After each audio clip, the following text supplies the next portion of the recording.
All right. So first question, can you tell us a little who you are and a little bit about your background? Um, well, Quent Young. Uh, Background as in just in general. I'm from Charlotte. Moved to Charlotte when I was about 5. Was born in Jersey. Grew up here. I was engaged in music probably since I was elementary. Went to performing arts school. That later translated over to drums or whatever. Drums got me a scholarship to college.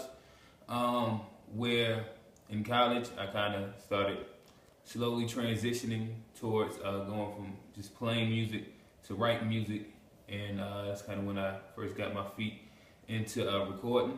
Um, Graduated, went to North Carolina Central. Since then, I've put out about 4 projects. I want to say, um, no more like me. The latest one would be what is it called? Free Will. The latest one is Free Will. Just released that. It's on iTunes, Spotify, Google Play, whatever platform that you would want it on. And yeah, I'm Quent Young. All right. So why do you think music has played such a significant role in your life? Like, why are you so drawn to music? Um, I've been surrounded by music since I was just a little kid. Whether it be, my parents playing music around the house. I had an uncle who pretty much was the first one that introduced me to rap and rapping per se. And he used to have like the whole setup inside his in his house. Um, my father, he was heavy into music. He was actually like the CD man around the neighborhood. So he burnt everybody's CDs.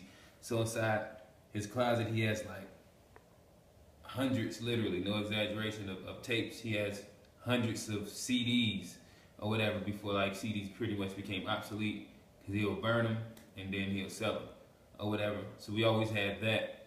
And I got into percussion. I played drums. Middle school into high school. So I don't know. Music has always just kind of been around and it's been at my fingertips and something that's really engaged me per se. Yeah. All right. So, what role do you see music playing in the lives of young women and children? What roles do you see that playing? Like, how influential is it to other young men and women?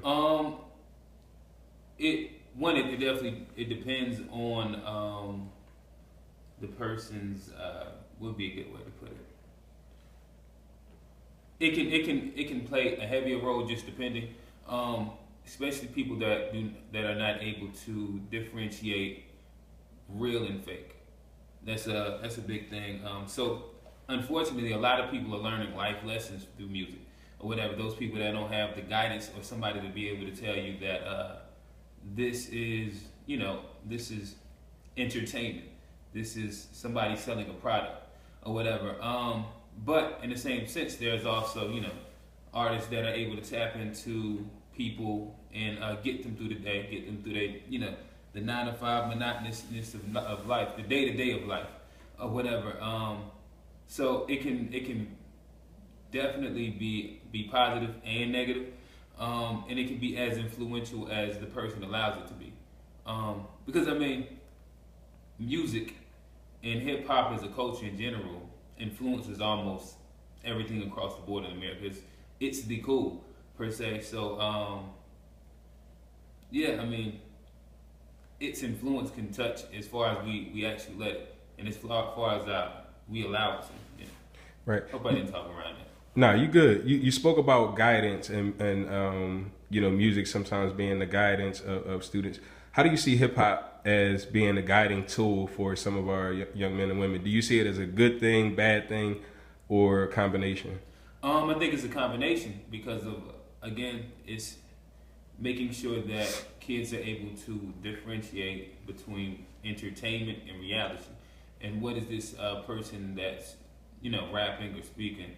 What are they portraying inside this song or this album with their image or whatever? Because I mean, the same way we have Kendrick Lamar's, we definitely have a lot of artists that kind of take away and push a lot of negative connotations and themes into the community. I think that there's a place for both sides, of course, but it's going to be as influential as you allow it to.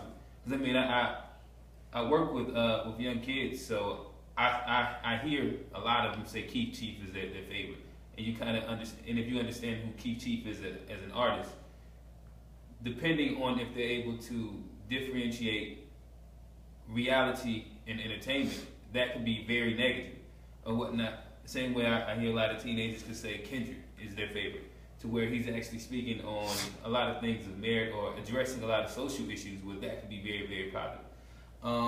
Or J. Cole. I mean, you can run down the whole list, but yeah. So you mentioned a few artists in there. You mentioned Chief Keef, J. Cole, Kendrick Lamar. Who's Quent Young listening to? Who are you listening to right now? Right now, my favorite album that's out right now, and it's, to me, he's kind of like a blend between R&B and rap, is Anderson .Paak. Anderson .Paak. I don't know, he's really, really unique. The favorites would always be Big Crit, J. Cole, Kendrick. Who else do I have? I don't know. I keep a decent rotation. I mean, I still do touch on like Future.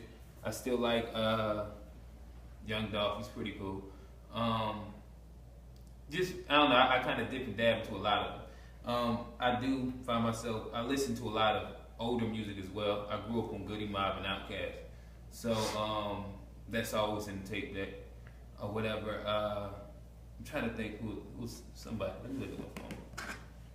Somebody I've really been listening to. Ocean, which is two females out of New York.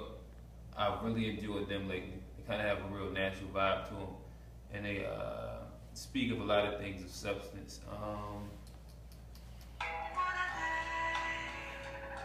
Oswin Benjamin, that's another good. Oh, Chance is another one. Chance is another artist that I really do like, and I like his whole campaign, because he's definitely giving back a lot, and he has the whole free music campaign that's going. I'm kind of interested to see how that whole situation works out. Cool, yeah.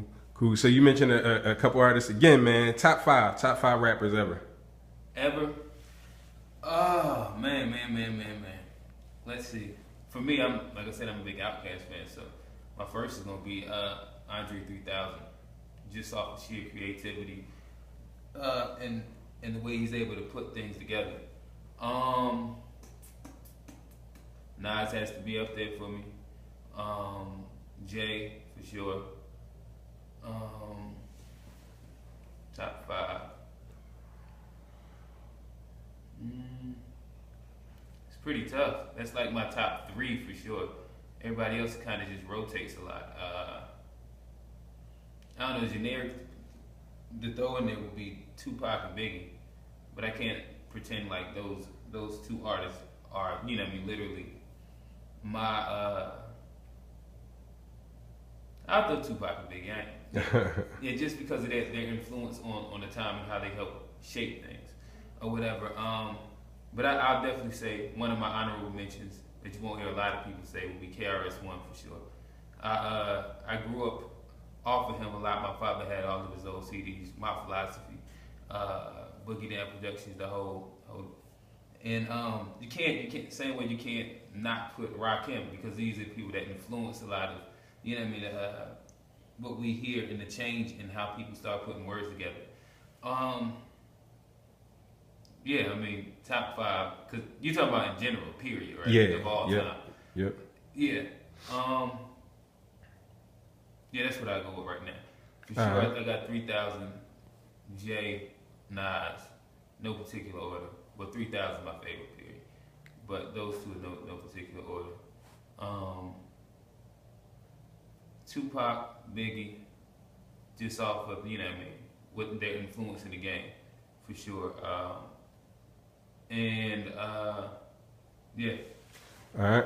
So Charlotte Mecklenburg County, who do you see as being that face of Charlotte Mecklenburg? There's a lot of rappers out here, and feel free not to answer this if you don't want to, but we kind of notice there's a lot of rappers that's here today going tomorrow. Who do you see as having longevity, and who do you think will be the person that breaks Charlotte out the gate?